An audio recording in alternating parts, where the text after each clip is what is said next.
Trump tweeting up a storm aimed at African-American voters this weekend and headed to Detroit to try to make his case in person. Here to discuss Bishop Wayne Jackson, the founder and president of the Impact Network, Bruce Lavelle, CEO of the National Diversity Coalition for Trump, and Charles Blow, op-ed columnist for the New York Times. Thank you, gentlemen, for coming on.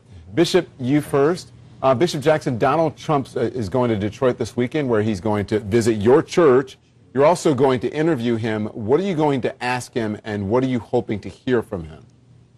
Well, first of all, Don, before I get into the interview, I wanted you to know that my wife sent the message and that she told me to tell you that she loves your show. Thank you. Tell her, Miss Jackson, I appreciate it, Miss Jackson. Thank you very much. So what are you going to ask him, and what do you want to hear? Well, there's a lot of things that are going on in the African-American community, and certainly Mr. Trump has desired to lay out a policies that he wants to do for African-Americans.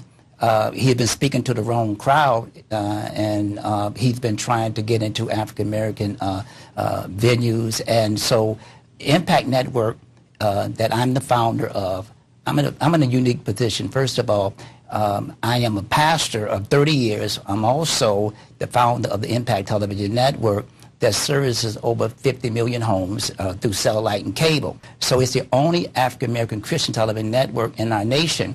And Mr. Trump reached out to myself, and he wanted to do an interview. So what are you going to ask him, though? What are you going to ask him? I'm going to ask him about, issues about jobs, and we're going to talk about Black Lives Matter. We're going to talk about the police, law enforcement, how that every African-American, we do support law-abiding African-American. We do support our law enforcers, but there's been some questionable killings and that we all concerned about as far as African-Americans, that unarmed black men have been shot down. We're going to talk about jobs. We're going to talk about our educational system. And so there's things that, we're coming at him with real questions, and we expect answers. Let me ask you this. When he says, what the hell do you have to lose? What do you think of that?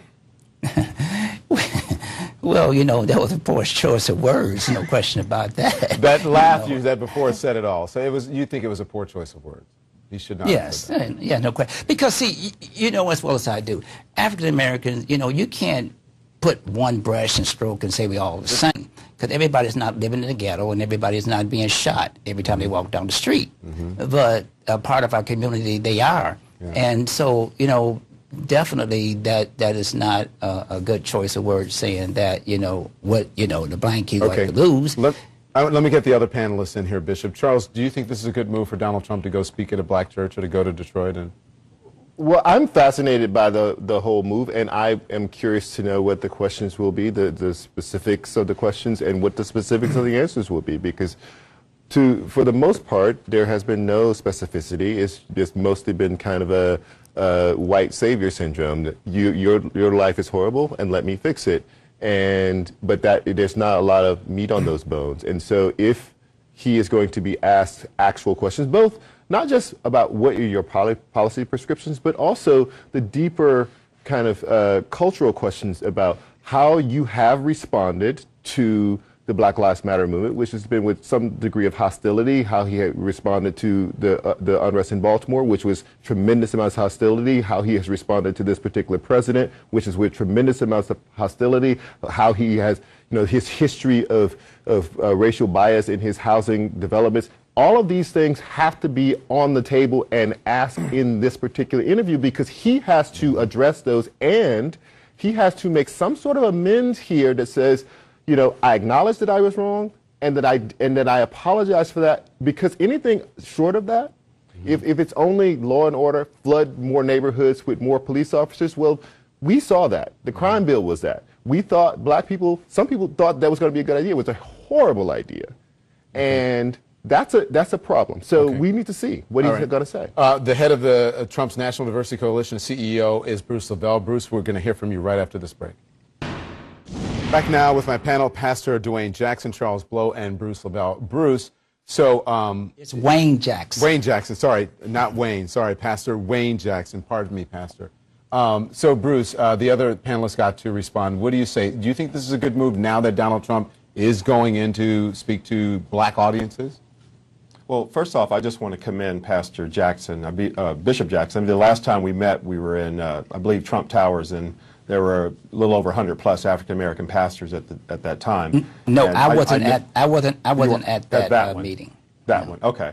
But one thing I have to say is that with your policies in terms of wanting to meet and also being, heroic in opening this dialogue, because unfortunately there's a lot of churches that come under tremendous scrutiny when it comes to meet a Republican candidate or in a church. They get a lot of backlash. So I commend you for opening your doors, and I know you invited both candidates, which all churches should do. So I commend you tremendously for that. And also too, on another note, Mr. Trump, when he says, "What do you have to lose?" that's pretty much understanding the heart that's going on, where it's applicable to people who are suffering and going through a tremendous, it's not a paintbrush across all African Americans. But it's being received as insulting, no, Bruce. I mean, you heard the pastor say that. If everyone is telling you this is insulting and you're getting so much pushback, I don't understand why Trump and his surrogates, first of all, why Trump continues to use it, and why the surrogates continue to defend it. Because if I had people who were around me and looking out for my best interests, they would say, Don, that is not the best way for you to get the message out there. Perhaps we should figure out a better way. No one is doing that, and that is, it's arrogant. It feels arrogant. Well, Don, like I said, it does have, you can interpret a lot of things. I do hear some of the opposite things, sir. That may not be the way that it is meant, but that is the way it's being received. Do you understand that? Yeah. Yeah, I understand what you're saying, but I can assure you, knowing Mr. Trump, I know that's not intended in terms of insulting or humiliating anyone, for that matter. Mm-hmm. So then, well, let me say this. Let me say this, Don. Your comment on going forward with this interview.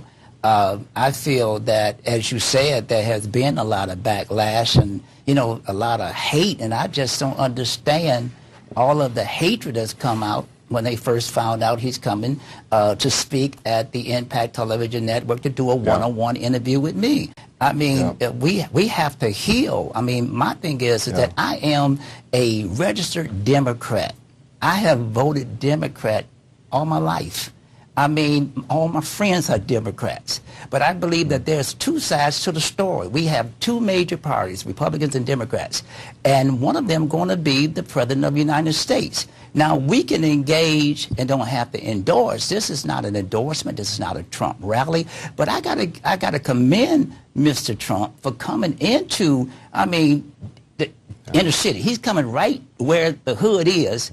And that's why most blacks feel, I'm not speaking for all blacks, we feel that when it comes to Republicans not reaching out to the black community and not reaching out with a loving hand. And I just want to say this to Mr. Trump, again, he wants to come and he wants to talk.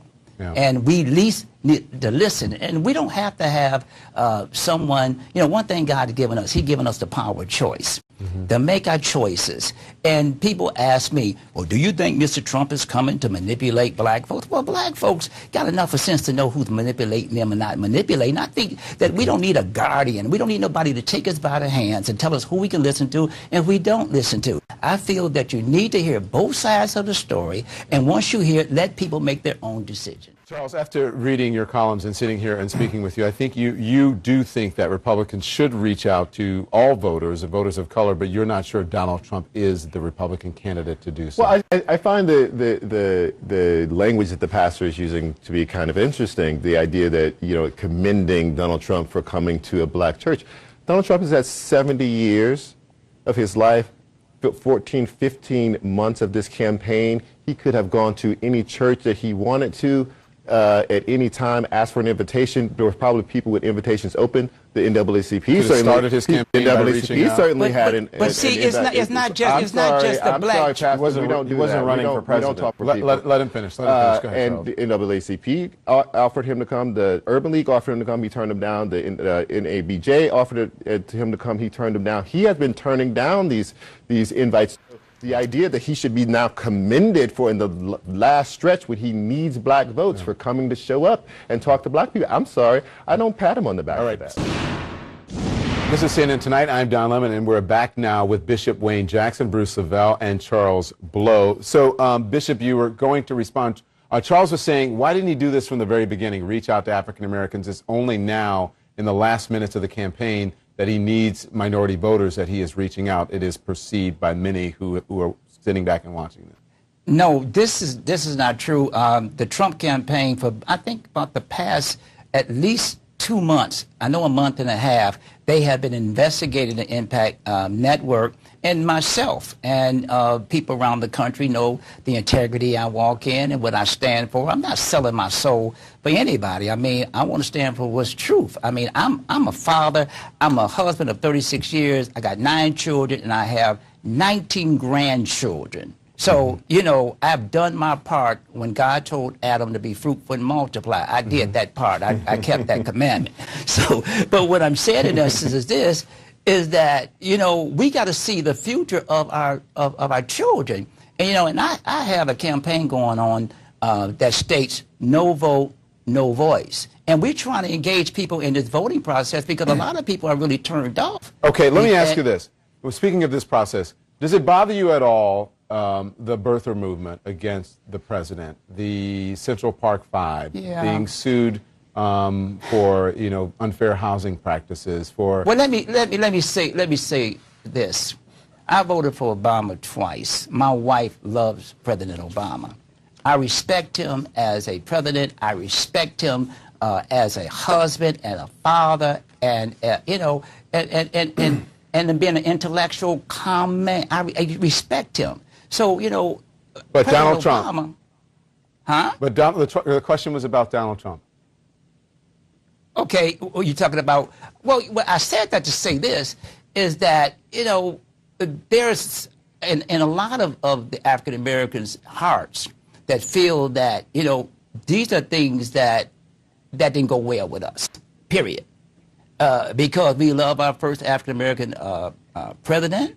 Are you willing to overlook those things from his past? Some of the well, things because I want to engage. Yeah, because I want to engage. See, we too emotional, and what we're having now, I have people Facebooking me, tweeting me, what are you doing? Why are you doing this? Da, da, da. But I feel that if Donald Trump wants to lay out his policies, then we need to engage with him, and we need to find out what he's going to do when if he becomes president, because one of them going to become president, Hillary or Mr. Trump. So we better make sure not only Donald Trump, but Senator or Secretary Clinton, you know, give us, you know, some answers, because and look, under the Bill Clinton administration, I prospered very well, and a lot of people prospered very well.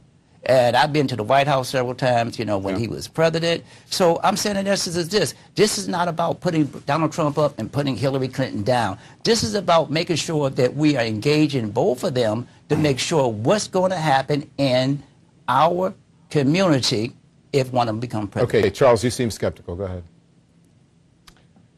Well, no, but I mean, this is the thing. He's had a campaign, right? You've had a chance to do this.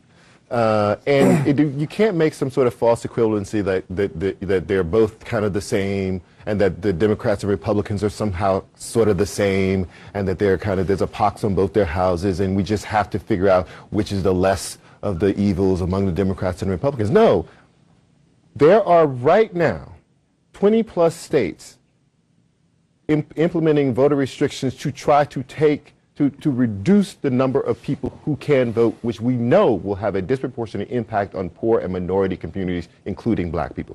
We know that we have seen over the last, 4 or 5 years, people around the country trying to implement drug testing for kind of welfare in states, even though all the research says it's a waste of money, that people who receive welfare don't receive it don't use drugs in any greater numbers than people who don't. None of that. But it is a direct way of appealing to a particular kind of sentiment, and people think that more black people are on welfare than other people. These are not the same kinds of parties. These are just not, and trying to pretend that they are, pretend that the Democrats have failed you, and therefore you need to turn away from that. It takes away from the fact that Well, they the have. Republicans are actively engaged in trying to take away your rights, actively engaged in trying to suppress you right now. And specifically to Donald Trump, how is that? No. How is that? No, related? this is he is making two pitches. One is, your life is so horrible that I'm the only person who can fix it. The second is, the Democratic Party has failed you, and what do you have to lose by turning to the Republican Party? Yeah. Both of those things have enormous problems. Right. Enormous problems. Bruce? But let me say this now. Bishop, can we let Bruce just weigh in? Yes, real quick? yes, Go ahead, yes. Bruce. Well, I just want to clarify some things, especially on the birther, and I know you don't agree with me on this, Don. We've had this before. The birther movement came from the Hillary campaign, the whisper in 2007 with Biden. There's no evidence that is true. Every fact check and says that's not true. And I've actually asked her about it, and Well, of course there's she would say there's she no didn't do it, direct Don. evidence. Bruce, Of course she would. Bruce, I'd like to deal with facts here. There is no direct evidence, and we've gone over I and over and over this, that Hillary respectfully Clinton started, disagree. and that it was Donald Trump who, in fact, was Respectfully disagree. the author of the birther Respectfully. movement. Go ahead. I disagree. Also, in '73, they keep doing this soundbite about unfair housing. You know, there was no merit to that justice deal, and also there's no. New York Times even reported that there was no evidence that Donald Trump was gearing tenants, you know, to and from his places. That's totally false. And I wish the left or whoever kept putting this same old lie out in front of the American people, because it's a lie. Well, the Justice Department investigated. It was settled. He and his father promised to reach out with to no prejudice. reach out to. But let me finish, and then you can reach Okay. out to minority tenants, people who were going to lease in those buildings, and they promised to do so. And then 3 years later, the Justice Department says they weren't living up to it. They asked them to do it again, and then there is no evidence as to what happened after that. The trail went cold. Well, there is no evidence of Donald Trump steering tenants away out of being prejudiced over one particular ethnic group or another, Don. And I think that's fair for the American people to understand that Donald Trump is not like that. Okay. So I just want to clarify that, because I know it keeps coming up. All right. Thank you, Bruce. Thank you very much. Bishop, will you come back after the meeting? Yes, Don, let me say one quick thing. All right, you're going to get me in trouble. Go ahead. Okay, just one quick second. I found out that there are some African Americans out there that not vocally saying they're supporting Donald Trump, but they are. And some of these are pastors, and I was surprised by the number of them that's questioning, you know, everything. Yeah. So I'm not saying that one person is bad. I'm not going to demonize none of them. What we want to do in the Impact Network, we want to engage both of them to see what's right for our community. Okay. You say you're going to make our community better. Let's see how you're going to do it.